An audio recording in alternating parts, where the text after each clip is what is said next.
c'est tout à fait normal, monsieur. Et je comprends par là pourquoi des choses dans les administrations congolaises traînent. Ça, ce sont les conséquences de tout ça. Vous abandonnez vos bureaux, vous sortez, allez s'empiffer de la boisson, alors qu'il y a des gens qui doivent faire des papiers. Moi qui suis devant vous, je me suis fait un livret jusqu'à mon âge, je n'ai pas mon livret. Quand tu vas là-bas, c'est dans des quarantaines, on ne comprend pas, ça devient comme un réseau. Donc c'est normal, moi j'appuie ça sans réserve, je suis content de ça.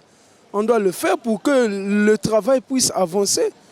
Et quand je vois tout ça, c'est vraiment la preuve qu'il n'y a pas du travail. Et les choses traînent dans les administrations. Un papier qui peut te faire 3 jours, ça va jusqu'à 2 semaines, voire même 1 mois. Qu'est-ce que je peux encore dire? Merci parce qu'ils ont déjà compris et ils sont en train de prendre les mesures. Et ce que je souhaite, je veux que ces mesures-là puissent aller jusqu'au bout. Parce qu'il ne faudrait pas que ce soit des mesures de 3 mois. C'est ce que je crains. On va bien commencer, mais après, c'est tout ce que je... Ça fait s'absenter à volonté, c'est quelque chose de difficile à déterminer. Parce que celui qui s'absente, il faut quand même se poser la question de savoir pourquoi il ne se présente pas à son poste de service. C'est aussi important parce que avant de vouloir punir, avant de vouloir crier, il faut aussi prendre la peine de vouloir connaître. Parce que c'est le mal au Congo. On n'aime pas évaluer. Nous voulons toujours mettre des choses en place, mais évaluer pose problème. Aujourd'hui, c'est bien. Il y a un agent qui est absent. Mais pourquoi il est absent? Il faut d'abord chercher à connaître. Parce que dans la société, il y a beaucoup de choses. Aujourd'hui, nous prenons l'exemple des problèmes familiaux. Il y a une situation familiale qui peut empêcher un fonctionnaire d'arriver à son poste de service. Mais parfois, c'est des situations qui se cumulent aussi par rapport au coût de la vie. Aujourd'hui, il faut dire que le fonctionnaire congolais a du mal à couvrir les 2 bouts du mois. Donc, je crois qu'il y a beaucoup de phénomènes qu'il faut d'abord chercher à comprendre avant de vouloir trop accuser. D'abord, il faut qu'on travaille. Il faut qu'on travaille. D'abord, prenons l'exemple du Créateur lui-même, Dieu. Dieu a travaillé pendant 6 jours. Il a travaillé pendant 6 jours et pour se reposer le 7e jour. Et donc, nous, en tant qu'humains, nous devons vraiment travailler. Il faut que nous puissions mériter le salaire. C'est vrai, les moments sont difficiles, mais au moins, il faudrait que nous puissions donc justifier notre salaire. Donc, je dis que ceux qui ne travaillent pas, ceux qui ne vont pas au travail, c'est archi faux vraiment. C'est pas bon, nous devons donc travailler. Les agents qui s'absentent volontairement au niveau de la fonction publique n'ont pas le droit de le faire. Parce qu'ils sont payés pour ça, ils doivent justifier leur salaire. Ils ont intérêt, c'est leur poste de travail. Ils ont intérêt à venir au boulot. Pour quelle raison on va donc leur octroyer un salaire? Hein, c'est une faute lourde.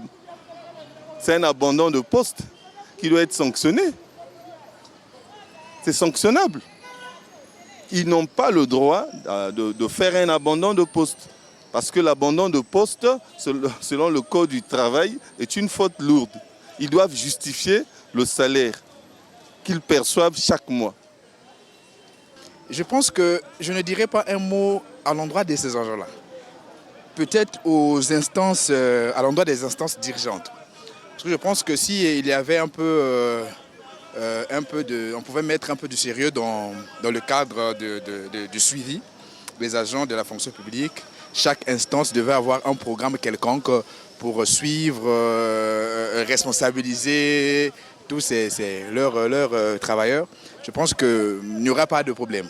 Alors, qu'est-ce que nous constatons? C'est que, apparemment, quand nous, les agents de la fonction publique se désengagent de ne feront pas face à leurs responsabilités, la hiérarchie également ne dit absolument rien. Et puisque la hiérarchie ne dit rien, du coup, c'est comme un jeu, comme on dit la cour de roi plutôt. Chacun vient faire ce qu'il veut. Nous, par exemple, nous qui ne sommes pas encore dans la fonction publique, nous y allons, parce que je suis enseignant de formation.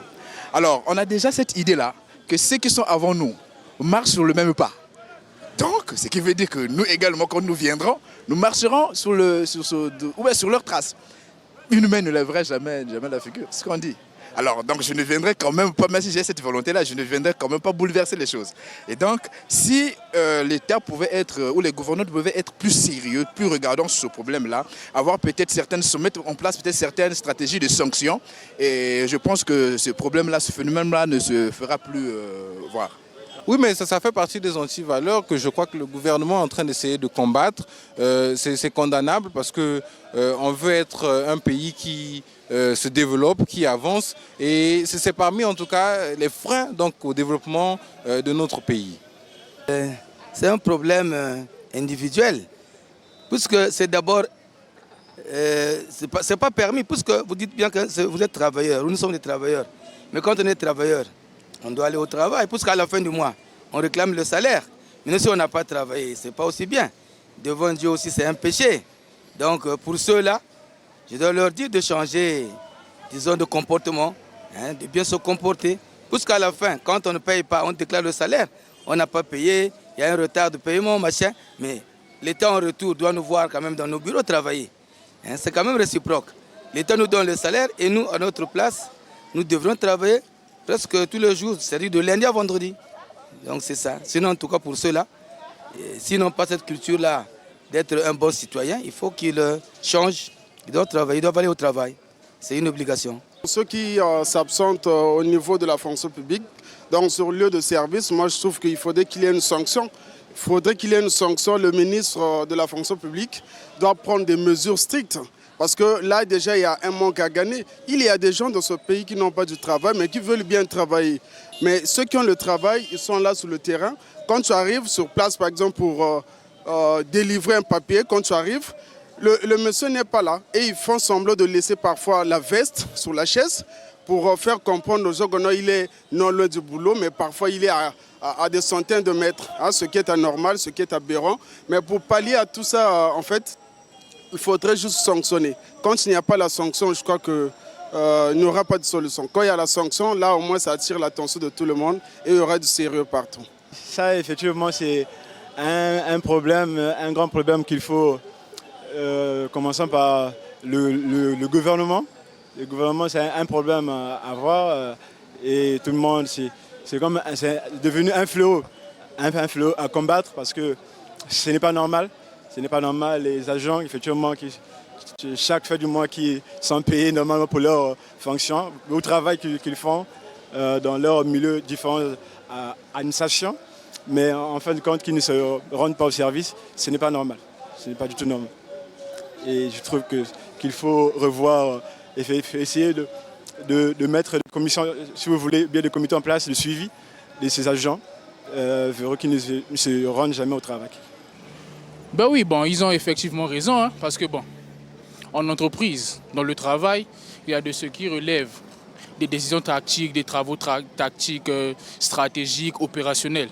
Moi, je pense que les fonctionnaires, dans leurs fonctions, au niveau opérationnel, doivent bien œuvrer afin que tout le travail se passe bien. Bon, aujourd'hui, il y a une grande manœuvre, il y a des populations qui sont des chômeurs et tout.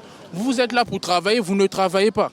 Il y a des gens qui veulent bien travailler, vous ne travaillez pas. Vous êtes mis là pour travailler, vous ne travaillez pas. Et puis, tout ne se passe pas bien dans les administrations, ils ne font pas le travail, ils sont là en train de boire. Effectivement, ils doivent travailler, s'ils ne veulent plus travailler, qu'ils prennent des retraites anticipées. Nous, la jeunesse, nous sommes là. Moi, je suis détenteur de master 2 en finance, mais je suis là à la maison, je ne travaille pas. Ben, s'ils peuvent prendre des retraites anticipées, nous, on va travailler pour eux, on va travailler à leur place. Parce qu'aujourd'hui, avec la situation économique, on ne peut pas recruter parce qu'il y aura un grand personnel et tout. On ne pourra pas faire face à la masse salariale, oui. Qui désertent, qui rentrent chez eux, ils disent que moi, je ne vais plus travailler. Nous, on va prendre la place. Ils doivent travailler, on doit les traquer. On doit les traquer. Aux heures de travail, tu ne travailles, tu n'es pas au bureau. On te traque, on te coupe le salaire. On te coupe le salaire, on t'envoie au parc, on te met même en prison. Travaillons pour que tout se passe bien. Aujourd'hui, les administrations, mon frère, nous sommes allés dans des pays, quand tu arrives à une mairie pour demander un truc comme une pièce d'identité, ça se passe tactiquement. Tu demandes, bon, monsieur, passez dans 2 ou 3 jours, vous prenez. Aujourd'hui, tu pars à la mairie, ton livret est sorti, ta pièce nationale d'identité est sortie. Pour la récupérer, tu dois financer pour qu'on aille te la fouiller. Bon, ton salaire est pourquoi, mon père? Mon père, ma maman, ton salaire est pourquoi? C'est pour ça. La pièce d'identité, tu dois payer. L'extrait d'acte de naissance, tu ne peux pas payer. Le président a dit c'est plus gratuit. Bon, je ne sais pas. Les degrés présidentiels, si après 2 ans, 3 ans, ils changent, on dit ceci est gratuit. Quand tu arrives tu dois payer. On a dit qu'on les a expulsés dans les mairies, on les a expulsés au parquet, tu arrives, c'est gratuit. Tu arrives là, c'est les mêmes qui sont, alors que les policiers sont aussi là. Vous arrivez au parquet aujourd'hui pour avoir un casier judiciaire, on dit que c'est gratuit, mais quand tu arrives là, il se cache et il vient te voir, monsieur. Tu ne peux pas aller droit, aller voir quelqu'un pour te faire sa sortie gratuitement, impossible. Il va te renvoyer, non, aller voir les messieurs qui sont dehors là. Qu'est-ce qui se passe? Travaillons, vous avez des salaires pour ça. Moi, je suis sûr et certain, je suis convaincu qu'on doit les arrêter.